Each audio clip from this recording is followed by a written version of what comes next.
सीता का अपहरण नहीं बल्कि इन 6 श्रापों की वजह से हुआ रावण का अंत, वंश का भी हो गया नाश। दोस्तों, वीडियो को पूरा देखने से पहले चैनल को सब्सक्राइब जरूर कर लेना और वीडियो अच्छा लगे तभी लाइक करना। कई वरदानों की वजह से रावण ने अपनी आयु 1000 साल से अधिक कर ली थी और मौत भी उसका आसानी से कुछ नहीं बिगाड़ सकती थी। एक तरह रावण अमरता हासिल कर चुका था, लेकिन उसने इतने पाप किए थे जिसकी वजह से कई लोगों ने उसे श्राप दिया। हालांकि उसे सजा देना आम इंसान के बस की बात नहीं थी। यही वजह है कि रावण के अंत के लिए भगवान विष्णु को खुद राम के रूप में धरती पर जन्म लेना पड़ा। रामायण भगवान श्री राम की कहानी है, लेकिन अगर इसमें रावण का उल्लेख न हो तो ये कहानी अधूरी है। राम ने अपनी पत्नी सीता के अपहरण के बाद युद्ध में रावण का अंत कर दिया था। रावण के अंत के साथ ही रामायण का महाकाव्य समाप्त हो जाता है, लेकिन बहुत ही कम लोग जानते हैं कि केवल सीता के अपहरण की वजह से ही रावण का अंत नहीं हुआ था, बल्कि इसके पीछे उस पर लगे 6 श्राप भी थे। ढेरों तप, तपस्याएं और वरदानों की वजह से रावण ने अपनी आयु 1000 साल से अधिक कर ली थी। यही वजह है कि रावण ने अत्याचार से धरती के लोगों को बचाने के लिए भगवान विष्णु को खुद राम के रूप में जन्म लेना पड़ा।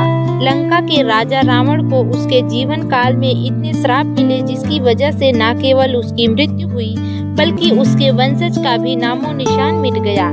आइए जानते हैं उसे किसने और क्यों श्राप दिया। नंबर 1, रघुवंशी अनरण्य का श्राप। रघुवंश वंश में एक प्रतापी राजा था जिसे अनरण्य के नाम से जाना जाता था।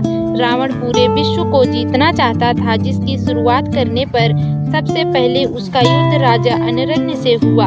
उनके बीच लंबे वक्त तक भयंकर युद्ध चला। हालांकि राजा अनरण्य ने इस युद्ध में अपनी जान गंवा दी, लेकिन उन्होंने मरने से पहले रावण को श्राप दिया कि उसका अंत अनरण्य के वंश में जन्म लेने वाले एक व्यक्ति द्वारा किया जाएगा। इसके बाद भगवान राम का अनरण्य वंश में जन्म हुआ और उन्होंने रावण का वध किया।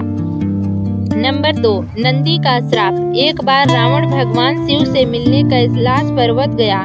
रावण भगवान शिव का परम भक्त था, लेकिन कैलाश में वो शिव के रक्षक नंदी बैल का उपहास करने लगा। नंदी कोई सामान्य बैल नहीं था, बल्कि उसके पास कई शक्तियां थी। इसके बाद नंदी ने क्रोध में आकर रावण को श्राप दिया कि रावण की मृत्यु का कारण एक वानर बनेगा और उसकी लंका का सर्वनाश करेगा, जो बात बिल्कुल सच हुई। वानर रूप में भगवान हनुमान ने लंका में आग लगा दी और उन्होंने रावण के खिलाफ युद्ध लड़ने में भगवान राम की सहायता की। नंबर 3, विष्णु की पूजा कर रही महिला ने दिया श्राप। एक बार रावण अपने पुष्पक विमान से यात्रा कर रहा था, तब रास्ते में उसने एक सुंदर महिला को भगवान विष्णु की पूजा करते हुए देखा। वो महिला भगवान विष्णु से विवाह करने के लिए तपस्या कर रही थी, लेकिन रावण उसकी सुंदरता से मंत्रमुग्ध हो गया और वह उस स्त्री के बाल पकड़कर उसे अपने साथ लंका ले जाने लगा। उस स्त्री ने उसी जगह अपने प्राणों की आहुति दे दी और रावण को श्राप दिया कि उसका अंत एक महिला की वजह से होगा। हम सभी को पता है कि रावण की मौत भी सीता माँ की वजह से हुई थी। नंबर 4, स्वर्ग की अप्सरा रंभा का श्राप। रावण को उसकी बहू रंभा ने श्राप दिया था। रंभा स्वर्ग की एक अप्सरा थी। ऐसा भी कहा जाता है कि रावण की मुलाकात रंभा से स्वर्ग की यात्रा के दौरान हुई थी। वह उसकी ओर आकर्षित हुआ और उसे हासिल करने के लिए रावण ने उसे पकड़ लिया। रंभा ने रावण को चेताया कि वह उसे न छुए, क्योंकि वो उसके बड़े भाई कुबेर के पुत्र नल कुबेर की पत्नी बनने जा रही है। रावण को उसे अपनी बहू के रूप में देखना चाहिए और उसका सम्मान करना चाहिए, लेकिन वो ठहरा रावण किसी की बात मानना उसके अहंकार को चोट पहुंचता। इसीलिए रंभा की चेतावनी के बावजूद रावण ने उसकी बात नहीं मानी। जब नल कुबेर को इस घटना के बारे में पता चला तो उन्होंने क्रोधित होकर रावण को श्राप दे दिया कि अगर उसने कभी किसी महिला को उसकी इच्छा के विरुद्ध छूने की कोशिश की तो उसका सिर 100 टुकड़ों में कट जाएगा। नंबर 5, रावण को उसकी प्यारी बहन शूर्पणखा ने भी दिया था श्राप। शूर्पणखा के पति विद्युत जीव थे, जो कालकेय राजा की सेना में सेनापति थे। रावण पूरे विश्व को जीतना चाहता था और अपनी इस ख्वाहिश के लिए उसने कालकेय राजा के साथ भी युद्ध किया, जिस दौरान विद्युत जीव की मौत हो गई। शूर्पणखा ने इस युद्ध में अपने पति को खो दिया, जिसके बाद उसने अपने भाई रावण को श्राप दिया कि वो खुद एक दिन रावण की मृत्यु का कारण बनेगी। आगे चलकर वनवास के दौरान शूर्पणखा ने भगवान राम के छोटे भाई लक्ष्मण के सामने शादी का प्रस्ताव रखा, लेकिन लक्ष्मण ने इनकार कर दिया, जिस पर शूर्पणखा ने लक्ष्मण की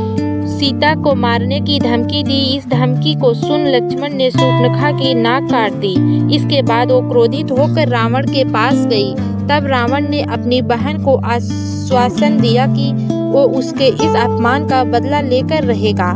रावण ने उसके बाद सीता का अपहरण किया। ऐसा माना जाता है कि शूर्पणखा ने रावण से अपनी पति के वध का बदला लेने के लिए ये सब कुछ किया था।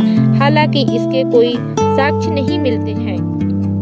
नंबर 6, परिवार की एक स्त्री ने भी दिया श्राप। ये सच है कि रावण की वासना और अहंकार ने ही उसके जीवन का अंत किया। यहाँ तक कि उसने अपनी पत्नी मंदोदरी की बड़ी बहन माया को भी नहीं बख्शा। माया के पति संभर वैजंतीपुर के राजा थे। एक दिन रावण संभर से मिलने गया। वहां रावण ने माया को अपने जाल में फंसा लिया और जब संभर को इस बात का पता चला तो उसने रावण को कैद कर लिया। उसी समय राजा दशरथ ने रावण पर हमला किया और परिणाम स्वरूप युद्ध में संभर की मृत्यु हो गई। जब माया ने अपने पति की मृत्यु के बाद खुद को मारने का फैसला किया तो रावण ने उसे अपने साथ आने के लिए कहा। माया ने क्रोध में रावण को श्राप देते हुए कहा कि तुम्हारी वासना की वजह से मेरे पति की मृत्यु हो गई, तुम्हारा अंत भी इसी वजह से होगा। लंकापति रावण ने सीता माता का अपहरण करके 2 साल तक अपनी कैद में रखा था, लेकिन इस दौरान रावण ने एक बार भी माता सीता को छुआ भी नहीं था, क्योंकि रावण श्रापित था। रावण ने जब सीता माता को कैद करके अशोक वाटिका में रखा तो उस अशोक वाटिका में एक राक्षसी माता सीता की रक्षा के लिए रखी गई। उस राक्षसी का नाम था त्रिजटा। त्रिजटा के साथ और भी राक्षसी थी अशोक वाटिका में रहती थी, जो माता सीता को डराती थी और उनको रावण से विवाह करने के लिए उकसाती थी, लेकिन त्रिजटा नेक और प्यार से बोलने वाली थी। त्रिजटा माता सीता की मदद करती और उनसे प्रेम से बात करती थी। त्रिजटा ने माता सीता को अविध्वंस नामक राक्षस का संदेश दिया था और ये बताया था प्रभु श्री राम अपने भाई लक्ष्मण के साथ लंका से माता सीता को छुड़वाने की कोशिश कर रहे हैं, जिसके लिए उन्होंने शक्तिशाली वानर राज सुग्रीव के साथ मित्रता की है। इन सभी बातों के साथ त्रिजटा राक्षसी ने माता सीता को एक राज की बात भी बताई और ये बताया कि रावण माता सीता का कुछ भी नहीं बिगाड़ सकता। माता सीता रावण से डरना छोड़ दे। रावण कभी भी माता सीता को छू भी नहीं सकता। इस पूरी बात को समझाते हुए राक्षसी त्रिजटा ने एक कथा सीता माता को सुनाई। रावण ने काम वासना के साथ कुबेर के पुत्र नल कुबेर की पत्नी अप्सरा रंभा को छुआ था तो रंभा ने गुस्से में रावण को श्राप दे दिया था कि रावण किसी भी पराई स्त्री के साथ उसकी इच्छा बिना संबंध नहीं बना पाएगा और अगर ऐसा किया तो वह भस्म हो जाएगा। इसी बात से डर कर या श्रापित होने की वजह से रावण ने कभी भी सीता माता को छुआ नहीं था। जय श्री राम। दोस्तों, आपको ये कहानी कैसी लगी कृपया कमेंट करके जरूर बताएं। वीडियो पसंद आया हो तो लाइक करें और ऐसे ही और कहानी वीडियो देखने के लिए चैनल को सब्सक्राइब जरूर करें। कमेंट में जय श्री राम लिखना ना भूलें। धन्यवाद।